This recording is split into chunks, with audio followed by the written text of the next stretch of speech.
Okay, good evening, guys. So I started my recording and we are starting right about now. If you can't hear me well, just let me know. So this is 6:31. Let's hope others join in while we are just picking up and stuff. So this is week three. Yes, this is week three. So before we start in full, let's just do a recap of what we've learned so far. I'll drop a poll, but before that, let's just unmute yourself and just talk to me. How have classes been? What have you learned? What did you? Are there any blockers of any sort to reflect before we proceed? So please unmute yourself. So let's just talk for a bit before we start the classes.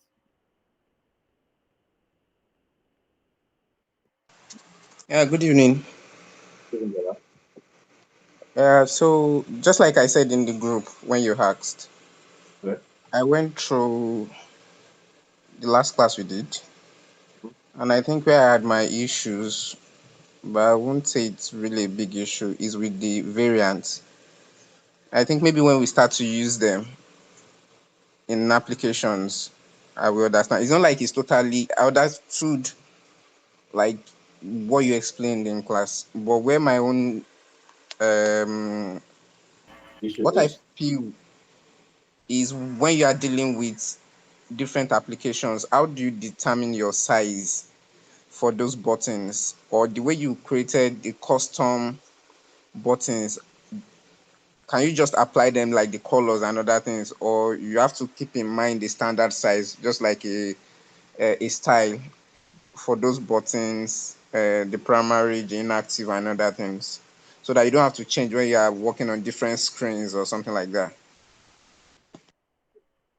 okay. So what I'll say about that?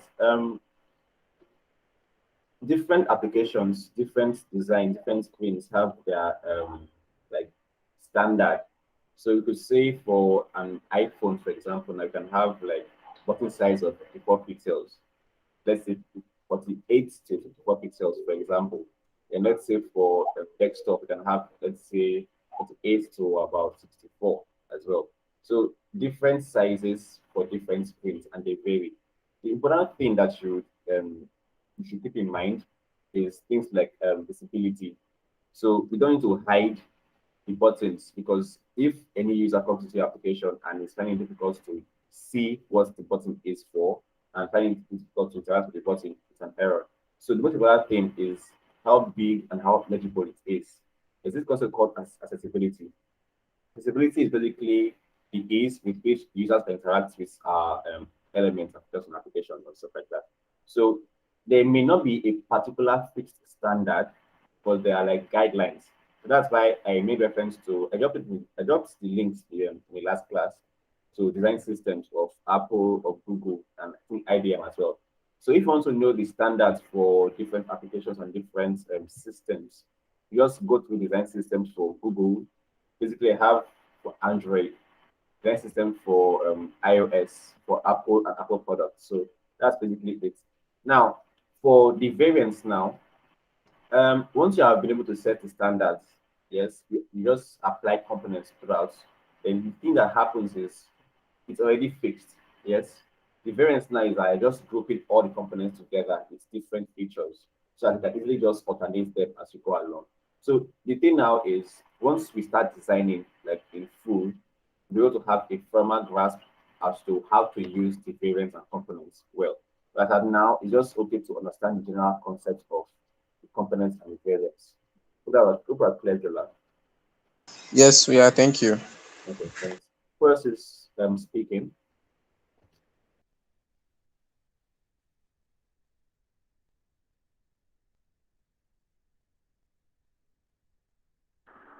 Hi, good evening. Hi, Inudin. Okay, so I will do what the last part. Um, I learned the child guide thing that you did. I even have some questions about it, but maybe later I can ask that. So I've learned that. I've learned the visual design principles. What again? Yeah, but I've learned this.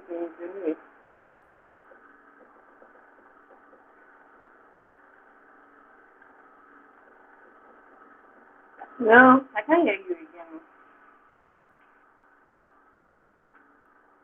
I was on mute before. Sorry. I was asking if you have Okay. tried going into Figma to play about the interface. No, no, I've not been able to check it yet. So my laptop has been unavailable. But I plan to soon. Oh, okay, okay. Sorry. Then that's fine. That's fine. Okay, who else wants to speak? Joel has spoken, Linda has spoken. We have Mabel and Saki have to speak. So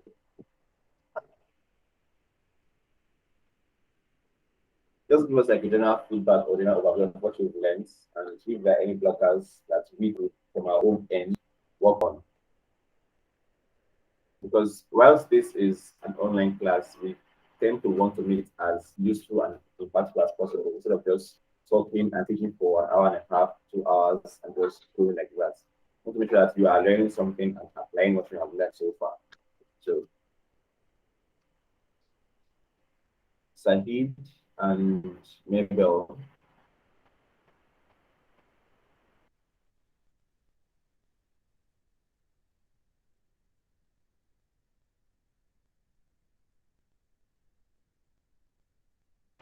okay,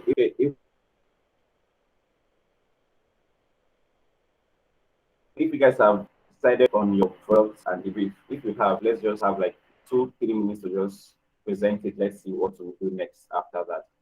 So, what's your product exactly? What is it about? What have we done about the research of the product? Is there any today? There should be one. It's been 3 weeks, I think.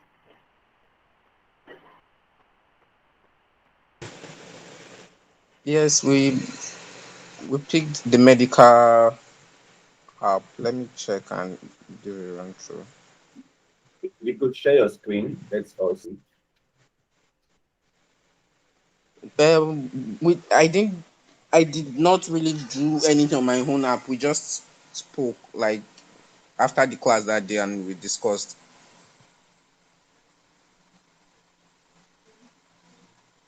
So should I proceed? So, is it a physical brief for us to see?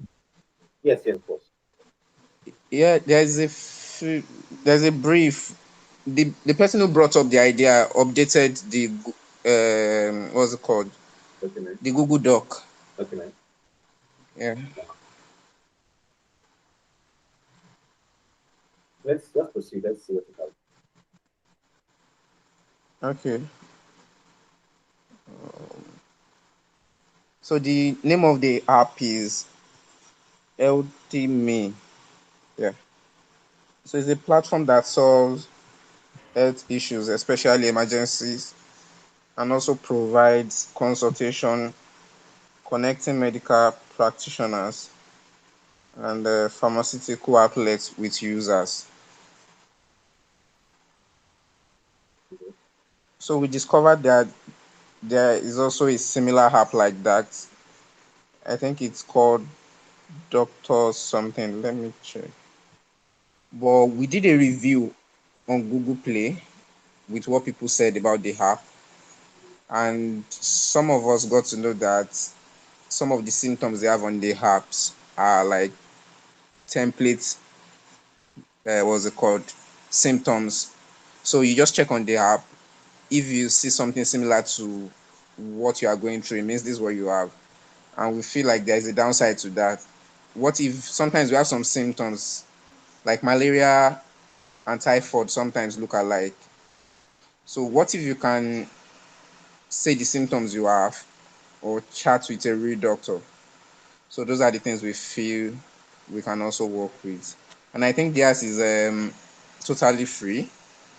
Just like you said that some apps can have a business side to it and some cannot. So I was thinking we could also have a business side to our app. Maybe you subscribe and you have access to a doctor.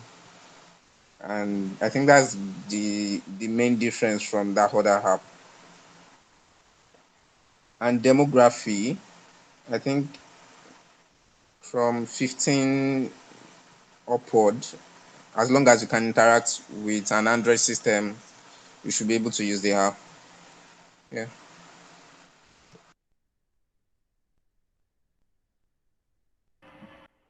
that it? Yes, that's basically like the summary. Okay, so let me just add. So, like the business aspect you're talking about, so you could say, okay, doctors or consultants can be in the app in the application, and maybe to after having like a free diagnosis of your symptoms and stuff, and you want to put a consultant, you can just connect a consultant and you pay a fee to the consultant and stuff like that.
Hello?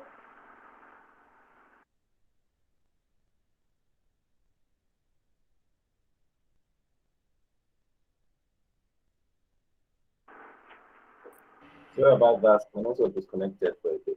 Can you still hear me? Yes, we can. Okay. So I was saying now we've established now the entire concept of our products. Yes, we've seen different competitors and we're able to take a few features that we want to work on. So next thing that we do now is to draft out what we call an information architecture. So it's like a flow of how the product should be like the features, what comes next, what comes next. So I'll basically show you like an example of an architecture that you basically be working with. So for this your products now, you're giving me yes. So you basically outline all the features, then you spread it out according to how the application will function. So if you have the first screen saying splash screen, so splash screen is like the very first screen that contains the logo of the product.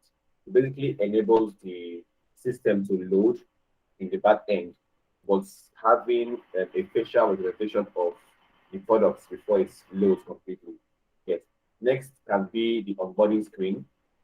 Onboarding screens now are like the you know how things like Zenda or things like Instagram are, how they basically show illustrations, informations about the product, and then a call to action. You have to sign up, sign in, log in, stuff like that. The next can be the home screen and the like. So this concept now basically houses the idea of the product, but in sections. So I'll basically just show us that real quick. One second, let me share my screen.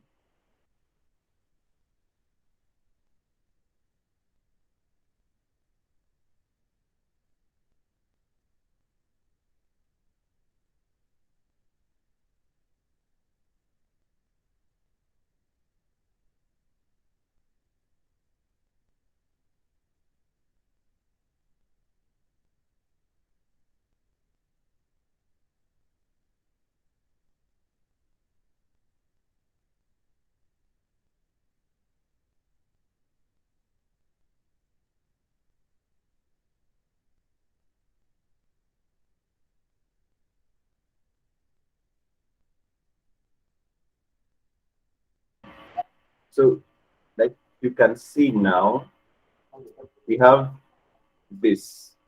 So it's like a flow chart, but what it does is basically to show us the directions of or the flow of the entire system.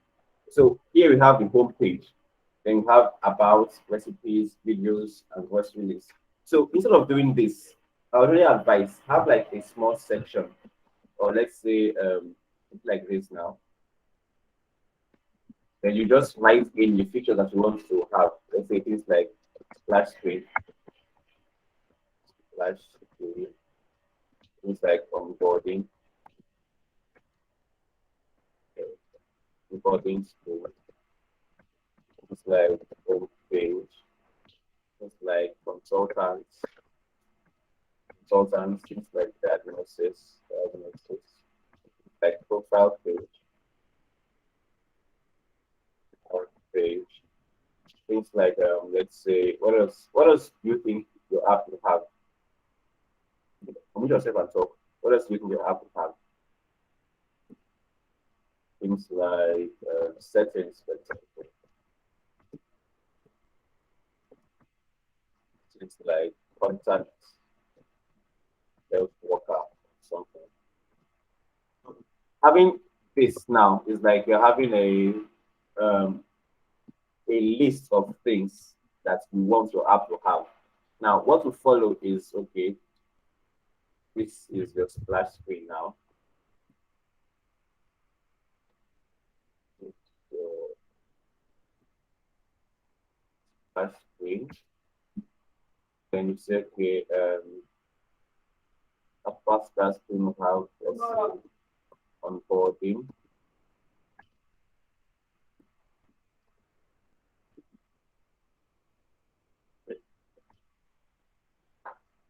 onboarding. Then after onboarding, one second, we have let's say login or say sign up, sign up. And after this, we can have something like, let's say, so by the way, this is picture, in case you didn't notice. After this, we can have, let's say, our home page. Okay. Have our home page here, spread it. Have our home page, maybe like diagnosis and maybe consultants, stuff like that. So basically, what I'm trying to do here is have a flow, have a flow of the entire product. So we could add wires to it. Let's say like this, and maybe like this. Stuff like this essentially. Like wires. Maybe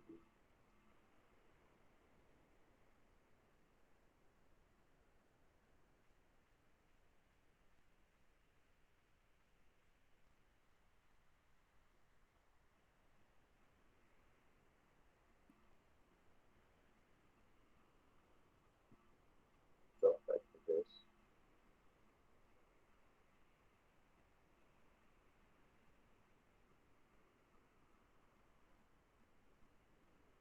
So this is basically how like you develop your architecture. But before you get to having something as complex as this, you basically need to have a list or a list of all your features outlined separately. Then you know how to order them, which one comes first, which one comes later. So having the list of all your features, all your screens outlined somewhere first, then ordering them in this in particular order they will come in the application or the entire process will help you develop the architecture. So what you guys will be doing now is talk about Wi-Fi and stuff like that. Yes. So what you do now, you have your brief already. So just study your brief and come together and think of the features that your application will have. If it will have consultants, it will have like a social media, so to speak, platform inside. It will have like diagnosis, emergency healthcare system. So think of how your solutions will help your users and demographic. Outline all the things that we can design, then create an architecture for it. Any questions for that particular part of the class?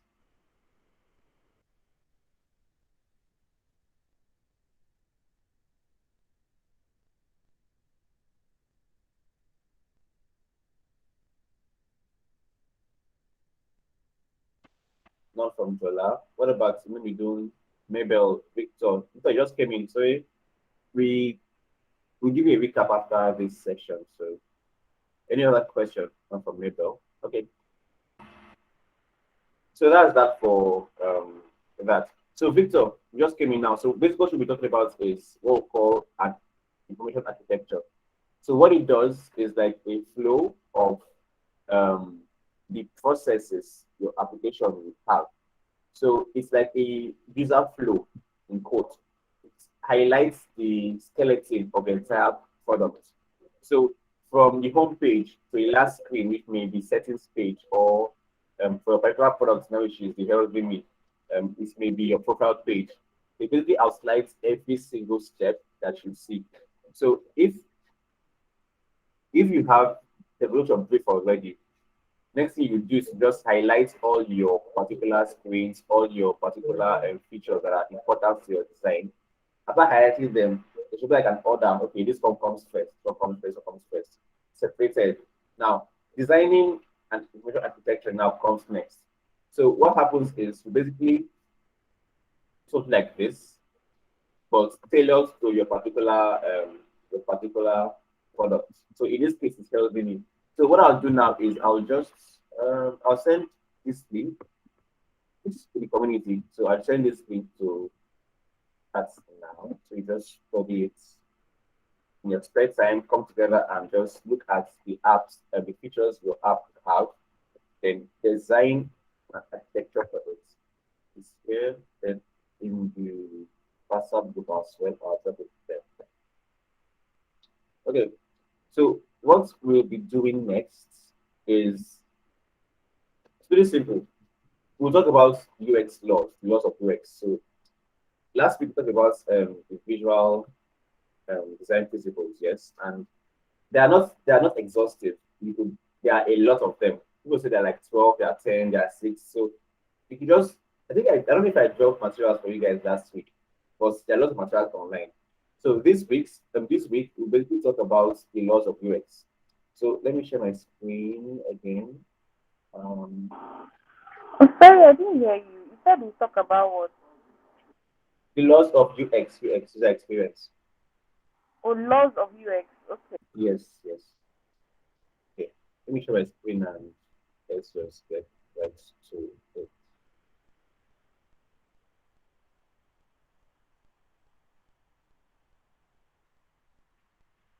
Hold on 1 minute. Let me see the that tab again.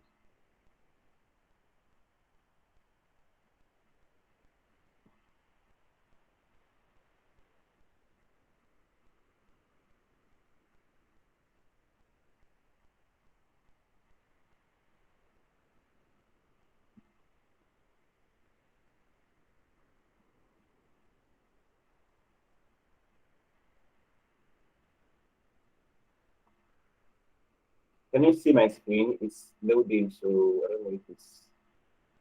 Can you see it now? Yes. Okay, so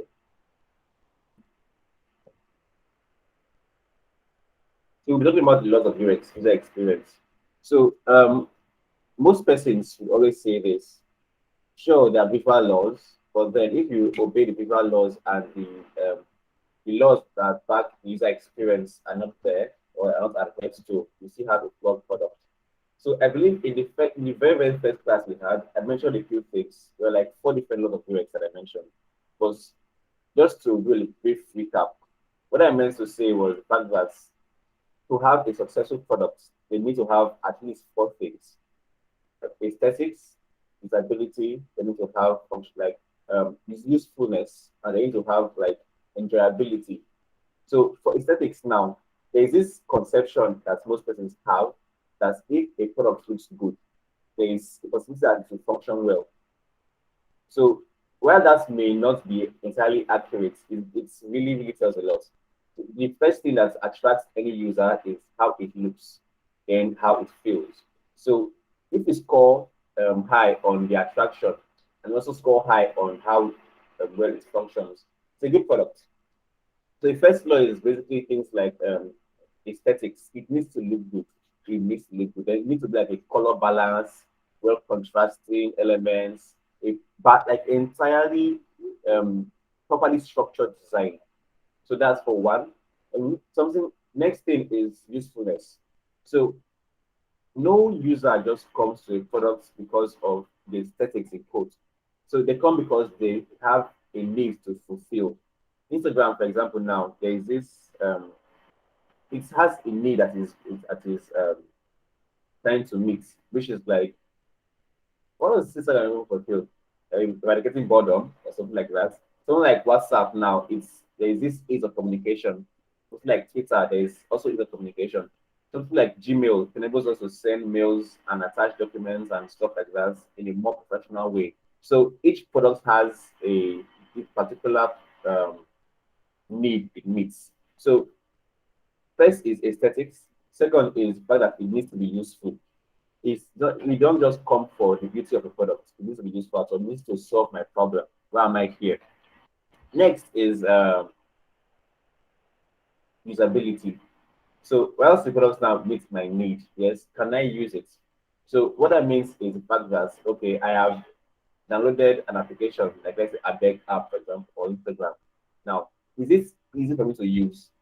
Now, you observe that most times we always ask in a product brief, okay, what's level of tech savviness of our users? What we're trying to do is we're trying to gauge how to tailor our design. So if our users now are majorly high schoolers, or they're majorly middle-aged persons, or they're majorly old persons, so we'll be able to tailor our designs to meet their needs and how they function.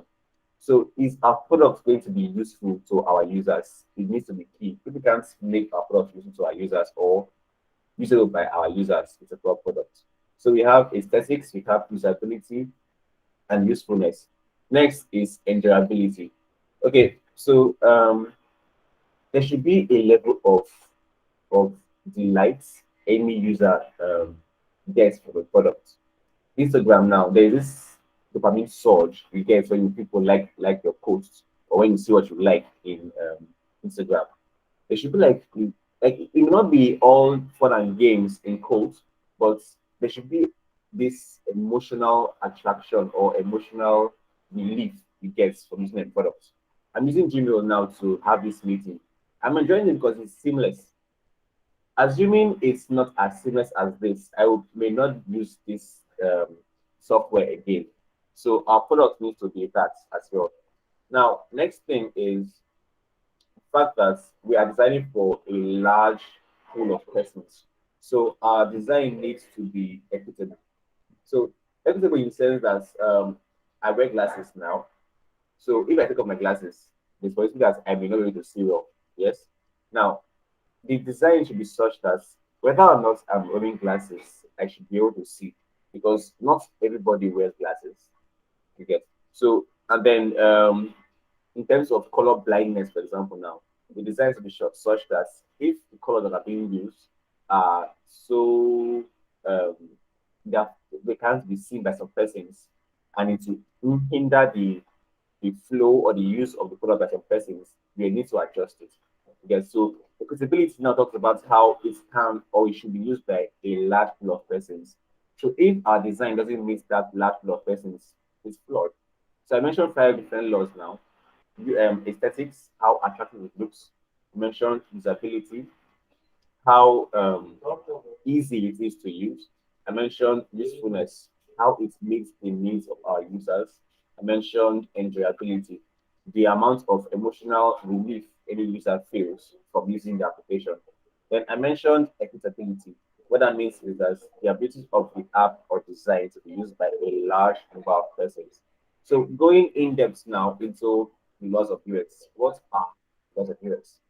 So basically, there are those guiding principles that guides our designers into creating designs that meet the needs of our users, while still taking into consideration the seamless experience. So the laws basically guide the design. So basically, making sure that whatever we're trying to design doesn't hinder the overall seamless experience of our product. So there are different laws. There are up to 20. Some will say 18, some will say 16 more. But the bottom line is know the laws, and apply them according to the design. So we have first here aesthetics. Okay, so one thing that I did now is the fact that I basically added links for further study for one second for each particular law I mentioned. So I said before now that for aesthetics, there's perception that the more attractive it looks, the more we feel it will work well for us. So there needs to be a balance between the two, aesthetics and usability. So if there is no balance between the two of them, it's a flawed design.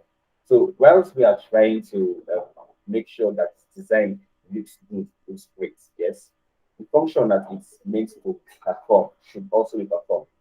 So the aesthetic usability effect comes in pillars like our law one. We see our products first before we now interact with our products. So eyes attract us first before we now use our products. The next, okay, so after sending you this slides now, you basically can just click on any link and to take you to uh, to take you to the material that is available for us. Okay.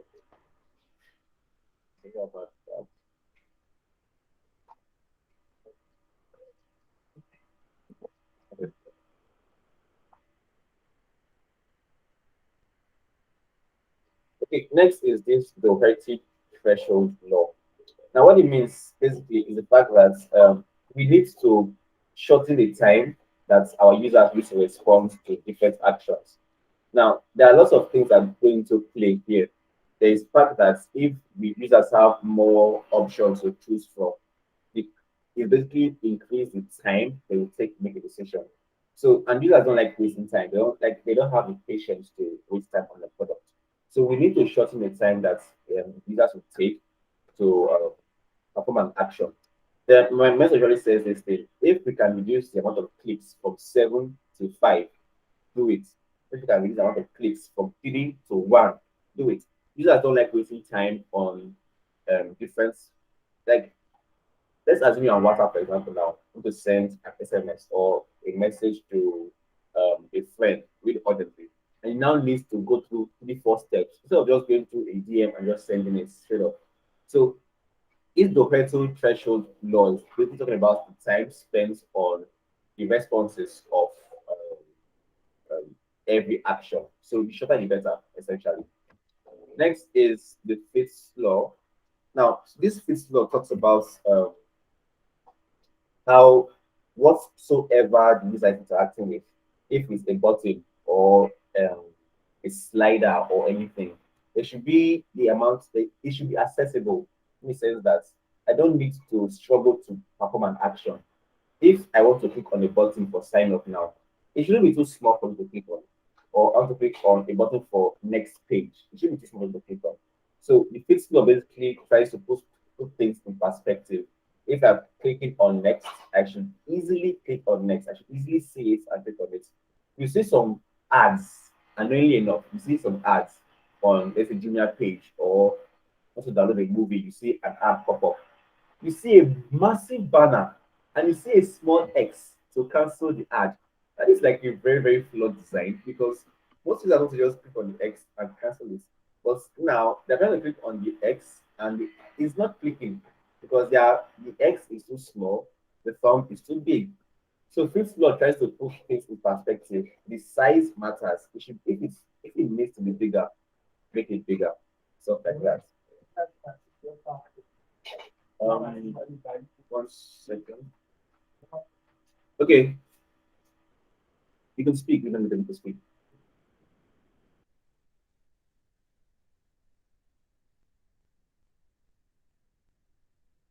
Your hands are raised. Yeah, you can speak.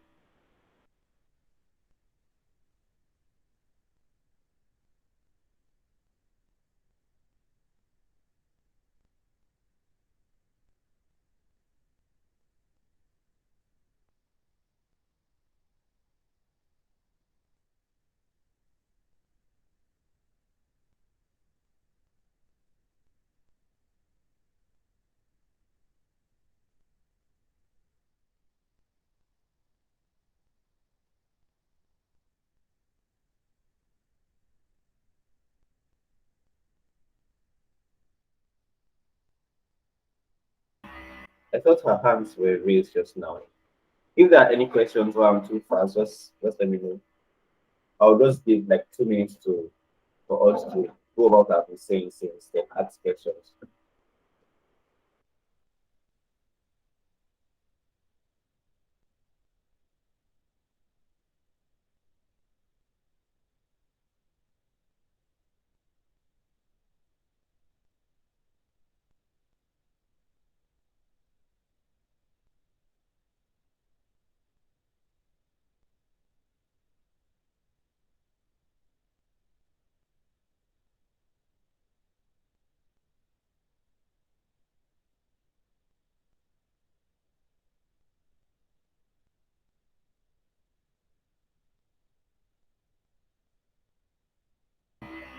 Okay, I think there are no questions. So the next law is Hicks law. So what Hicks law makes us understand is the fact that the design should be as simple as possible. Now, in terms of accessibility that I mentioned earlier now, they don't know who is who, literally. So we should try and make our designs as simple as possible. So if I am a graduate now, I should have no issue navigating through the interface of the design. Yes. If I am a retiree, I should have no issue navigating through the interface of the design. So Pixlr basically tends to it advises all the designs to be as simple as possible, essentially. So like I said before, the choices, if there are increased choices, they are like there's this confusion. There's going to be like a lag in the promptness of decision making. So making our designs as simple as possible will enable prompt response, more accurate response. Let's assume we have like a screen now and I have eight different options to choose from. Okay, Victor, you can speak. Okay, can you hear me? Yes, I can. Okay, so what's the difference between Higgs law and Doherty threshold? Okay, so the hardest threshold now talks about the response time. So Higgs law talks about the simplicity of the design. You understand? So for the Hertz now, it talks about the fact that okay, so there should be a, let's say, 400 milliseconds time lag when user interact with any particular product or feature. So if you're going to to decide to click on like on Instagram now, it shouldn't take you too much time to know what to do. You get now. Higgs law talks about the fact that they should be simple designs. If I want to click on like, I should know that if I double tap on the image, it should like. You get so Higgs law. Why Higgs law talks about the design and how easy it looks.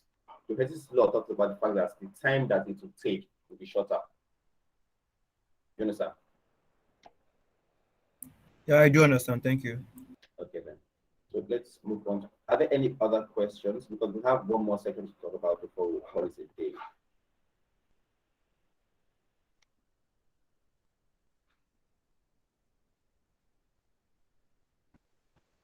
Any questions? We've basically talked about how many laws so far?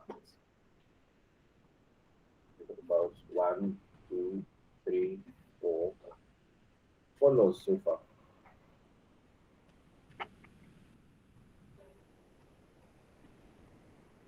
Okay. So for the next law is Jacob's law. Okay. Have you ever noticed the fact that if you look at WhatsApp and you look at um, Facebook Messenger and you look at what else again? Okay, let's use those two first. Then, if you look at Piggyvest websites and you look at Cowrywise websites and you look at, let's say, Bamboo website, you see that they have like a similarity. So, the idea of Jacob's law is that users don't like surprises. Your design can be innovative and beautiful to look at, yes, but it should not deviate from the norm. So there should be like a standard. You should follow the norm, but don't reinvent the wheel. You hear this a lot once you as you go into design in depth. Don't reinvent the wheel. So Facebook and WhatsApp messengers, they tend to have like a similar interface. Like the overall interface is similar, although the functionalities are different in both. Now, don't deviate from the norm of the design. So Jacob's law establishes the fact that yes, we want to be innovative with our products, yes, but don't shock our users. That's the entire concept behind Jacob's law. So if we are trying to design a blockchain app to follow the same laws or the same guidelines or the same patterns of blockchain app, for the design for like social media applications now, like Instagram or like YouTube or basically social media, we should follow the same pattern that we have always known. That is basically it for Jacob's law. So don't reinvent the wheel essentially. You can be creative, but be creative within that particular space.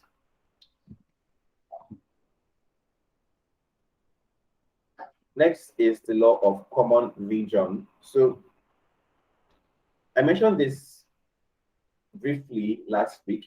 Mentioned this and proximity, law of proximity. So for common region now, we basically our eyes tend to group things together. If they are close enough, we can just assume that they are together. Yes. So like this now, we have laws of common region, and we have this click under it. So having this as A and this as B, I would already have it in my mind that okay, they are together. Yes. So that's what the law basically states. So there is this. I'm sorry. Is this perception that we see or that we get once we have understood now that okay, these two are close together.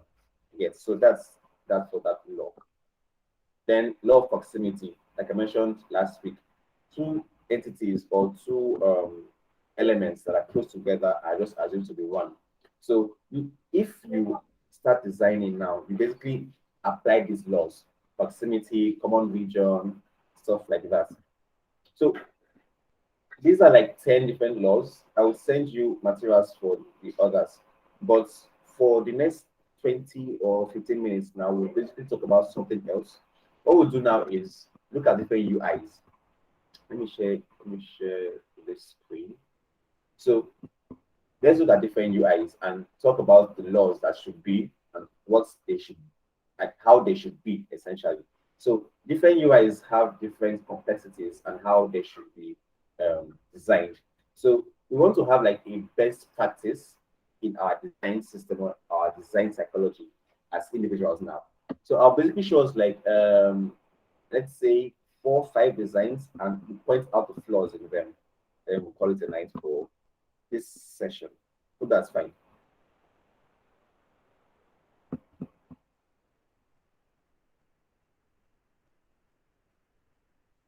Let's wait for my network to open this Figma link.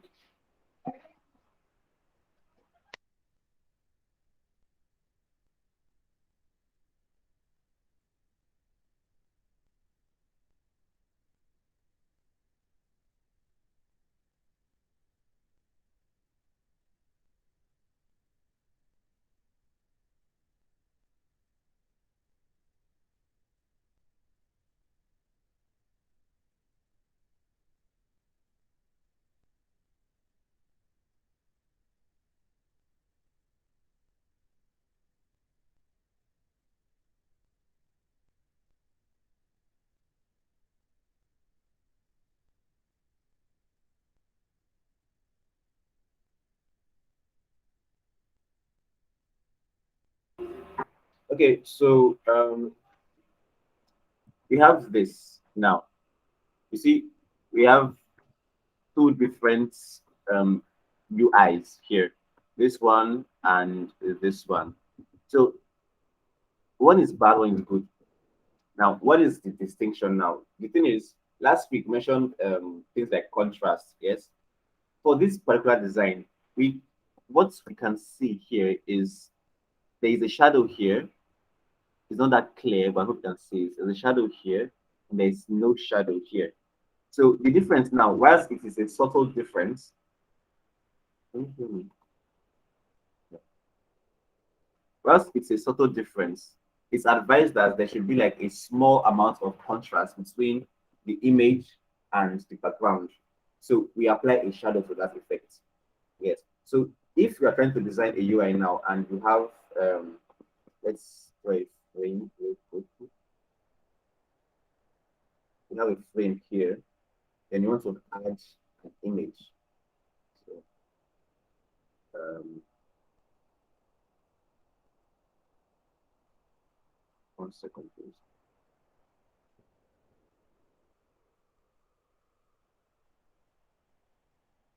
An image of some sort.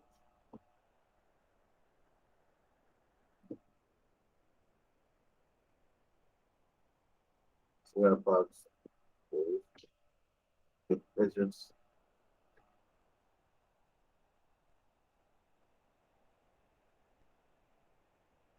let's work with this. Okay, so let's say this is our image now. Now you observe now that there is no particular distinction between the background and the image. So it's hard to like tell apart what is what, where what is. So it's advised to just add a small effect, a shadow effect, so to pop out a little bit. So we can tell that okay, this is the image, regardless of the background color and stuff like that. So you see something like this now, it's quite subtle. It's quite subtle. It mustn't be big. It mustn't be big.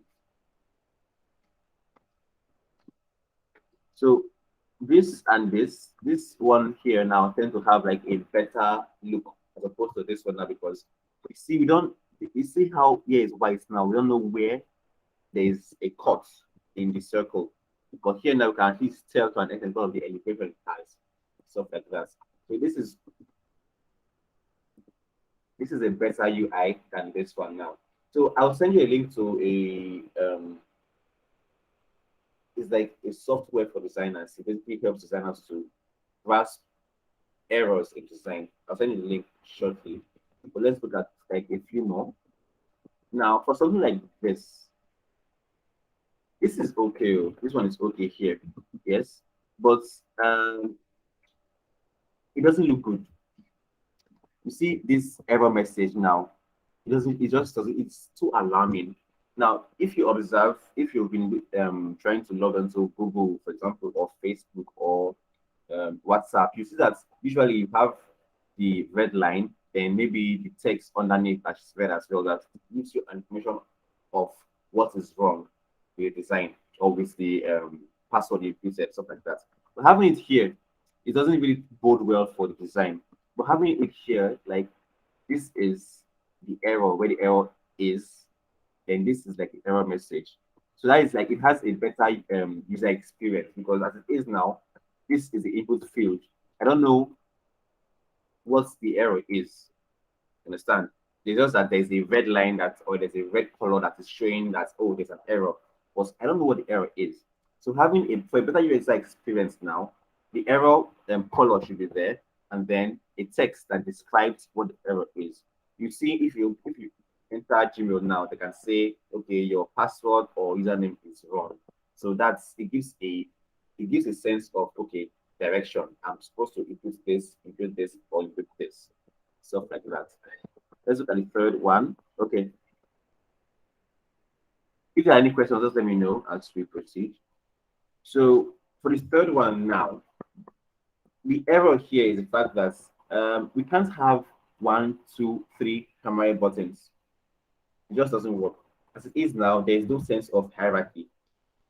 They are all trying to drag for attention of the users. So which one is the important feature or application or elements in this design now, in this left design? I wouldn't know. But looking at this one in the right design now, I have log in me and sign up and then forget password. Now, as first glance, you know that okay, users are supposed to just log in. Now, if they don't have like an account, they can sign up. Now, if they don't have um, if they don't forget, if they don't remember their password, they can just easily come here and click on forget password. So there's a sense of hierarchy that says the first priority is I want to log in. Priority number two is I need to sign up. I don't have an account. Priority number three is I have forgotten my password. So there's a sense of okay, this one comes first, next this one, next this one. But looking at the one by the left here, we don't know which one comes first. We don't know which one comes second. We don't know which one comes third. So next design. Okay, we already mentioned this now. The first design. So we have email and password. Now for this first design now, we have already inputted my email, which is me@domain.com. Yes. Now they are telling me now that the error is at password. First off, it's advised to just highlight the entire error field, password, the input field, and the message field underneath. Now, first off, this guy doesn't have that. Here is here is like it's just default color and stuff like that. So we don't know if it's an error in quotes. Now, this error that is written here doesn't really give enough description as to what I did wrong. Yet. So unlike this design now, you see here is colored now, red, red. Okay, yes, it's an error somewhere. Now here it gives a description of okay, the password I included is incorrect. So I can reset it here, I can do an action here. So as opposed to what we face or we saw here initially, this guy now just has the red in his field. I don't know what's wrong with it. As a user now, I just be guessing and guessing and guessing to get what's actually went wrong with the entire process. But having this now, there is an error color and there is also a description of the design of the inputs that I did wrongly. So the goal of design basically is to basically reduce the amount of thought process users have to put into every action. So I don't need to think too much if I see this. Okay, like, okay, I made an error somewhere. I can just change my password. Next design, let's look at this. Okay, I've been talking since. So can anyone just look at this design now and spot an error? Just try to spot an error in this design. Is it visible enough? You can zoom into this. No, I think if you zoom it more. Okay. Can you see it now? Yes. What is the error? I think yeah, I can see like two or three. Okay, awesome, awesome. The alignment, the upper Alignment. frame is different from the lower frame where we have the images. Okay. The back arrow is a bit bigger. It looks off. Uh-huh. What other thing? Okay, the blog is not visible unlike the other one, Awesome. and the header for the lower image Mm. is a bit faded, like a gray color. Yes, yes. So visibility is off. Zero. Awesome. That's pretty nice. Does anyone ever to try? Who wants to spot an And I error? feel like there are no uniformity in their use of typography and Yes. They fonts. seem to be different sizes and different typefaces. Even.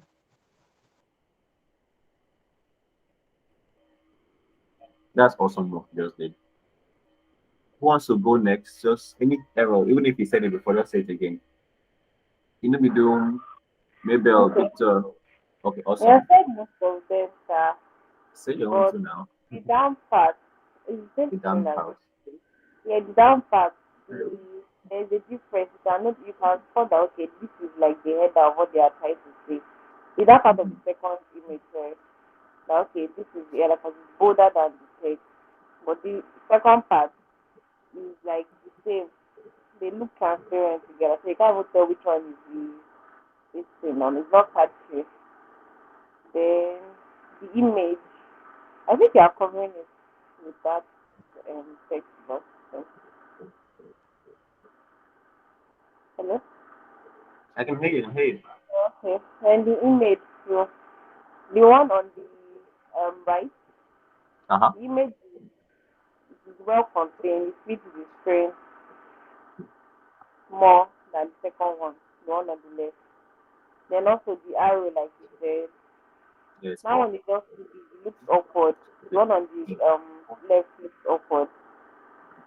Then the block is visible. And I think it can be bigger or bolder, but Yeah. it's one of the right is better than the one on the left. Awesome work too. Awesome on too. So I agree with you. First off, this is very, very big. It shouldn't be this big. Like at least 24 pixels or 32 pixels.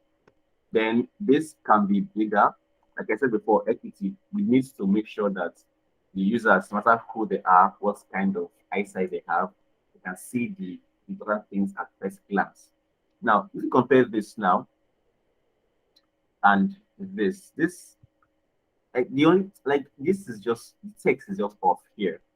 You can see it can be smaller because it's competing for size or with the um what's it called now? Title. So this one and this one they can work on. But even this divider is too thick. It's too thick. It should be reduced.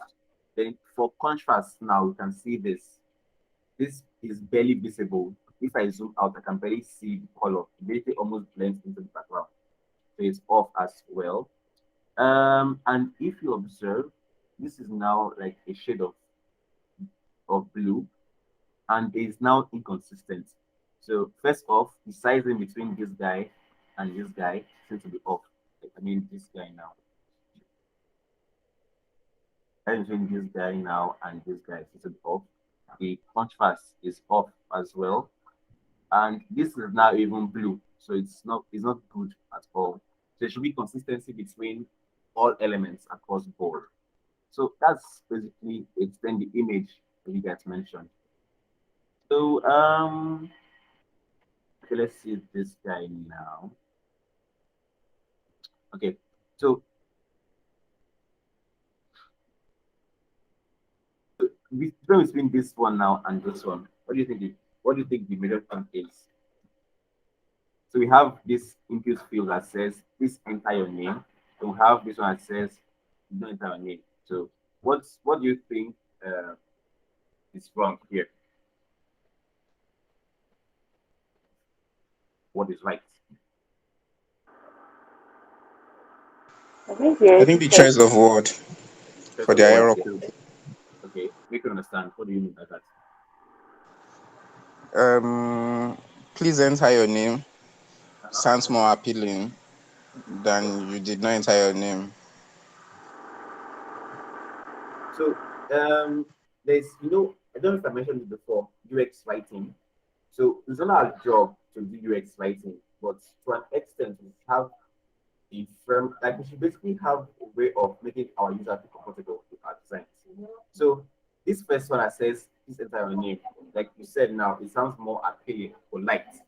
But number two is basically saying you did not enter your name. It's like, you're blaming me for an error that I may have done. Like, it doesn't really sound, it sounds rude, in quotes. So once we are designing now, whilst it's not our job to provide copies for every function, it should be our job or kind of duty to make our users comfortable with our designs. So first of words matter a lot in our designs. They really do matter a lot. Then I think this will be the last one we take for the night. This will be the last one we take for it. So what errors can you spot here?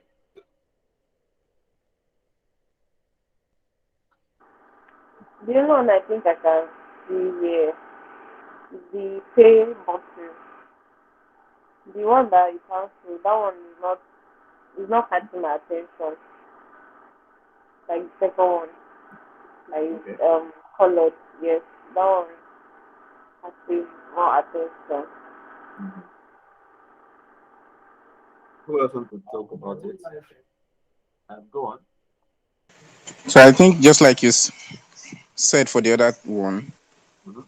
hierarchy, call to action, the pay $5 or so, it looks flat, unlike the other one with the blue background, it's popping out. And that's basically what it's about. So if we see here now, I usually advise in design that you shouldn't really add color everywhere unless it's like an action, a button. Yes. So whilst these ones are buttons, they are not priority buttons, as opposed to pay your $5 $4.70 now. So this can be dimmer, like having these ones blend into the background, make it subtle. It will make a lot more sense than having this guy that is high priority to be subtle. Yes. So if you are designing now, you should always have like your priority buttons or actions to be standing out. So this now stands out more, basically points the users to the primary action, pay $5 as opposed to $5 from this particular one. So that's first thing is priority buttons, which is this one, and then the color. If this is not priority, it should not be like this alarming or this what's it called now? It shouldn't stick out this much. So that's basically what we have for tonight. I'll send you a link to um is this it's like a game but for designers. It has other features that you can use to build your UX sense. So basically just sign up and it's like you can basically be doing the activity as you go along. So let me just open it quickly so you see it. It's really enjoyable, like it's almost addictive. We're able to spot UX errors with relative ease, stuff like that. Let's see. Just open the link, sign up for the page, and play the games. There are different courses you can even take in UI UX, not just even UI UX alone. Now you could pay for premium package and get more information about different.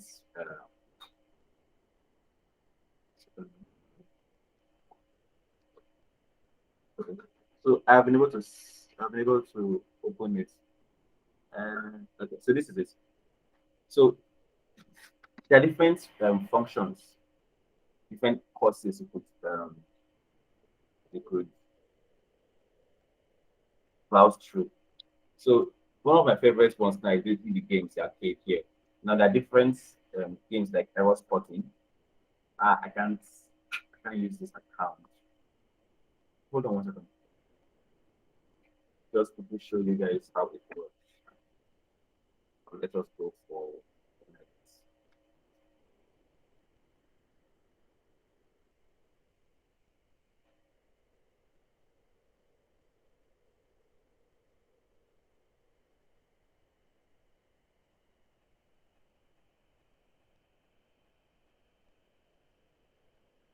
Okay, so something like this now, error spotting. Same thing. But just go to the link I sent. You'll be able to see it. There are different um what do I call them now? Different scenarios that have already been outlined for designers. So if you miss it, you can basically see the error and learn from it. So basically, as the more you do it, the more you develop your eye for design and eye for good design. You're able to see what is wrong with the design from as far as to typography, color, alignment, and stuff like that. So that's basically what we help you do, essentially.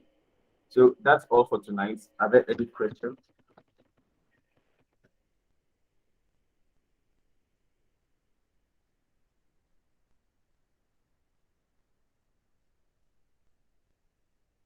Jola, Inumidum, Middle, yes. Sahid, Victor, any question?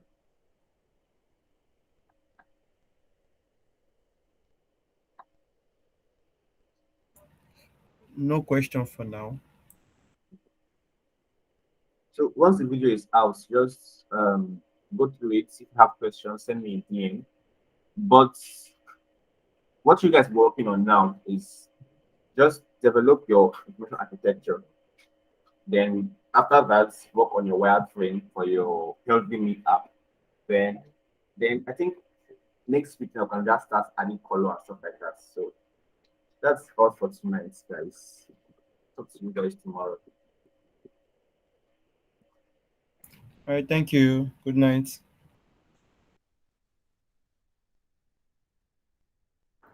Thank All right, you, good Mr. night. Eugene.